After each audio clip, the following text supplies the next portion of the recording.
Louange à Allah, clément, miséricordieux, prières et salutations sur notre prophète Mohammed. L'une des étapes importantes qui se passera après la mort, c'est la résurrection. Elle a été mentionnée à maintes reprises dans le Coran, ainsi que la Sunna. Et ce qui nous intéresse ici, c'est que le Coran argumente de manière logique concernant la résurrection. Beaucoup de gens ont un doute sur la possibilité d'être ressuscités. Comment, après être devenus poussière, allons-nous être ressuscités, recréés et jugés?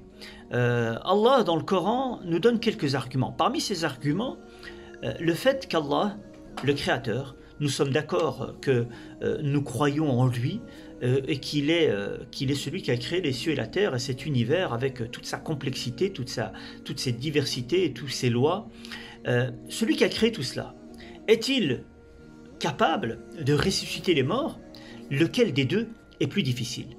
Certes, ressusciter les morts est beaucoup plus aisé que de créer les cieux et la terre. Premier argument. Deuxième argument, c'est que celui qui a créé l'être humain à partir de rien, à partir de quelques gouttes de sperme, et qui a créé le premier être humain à partir d'eau et d'argile, celui qui l'a créé la première fois, n'est-ce pas plus difficile de le créer la première fois? Et n'est-ce pas plus facile de le ressusciter après l'avoir créé? Certes, la réponse est connue, le ressusciter une deuxième fois est beaucoup plus simple que de l'avoir créé la première fois. Ce sont là des arguments concernant la résurrection que nous retrouvons dans le Coran.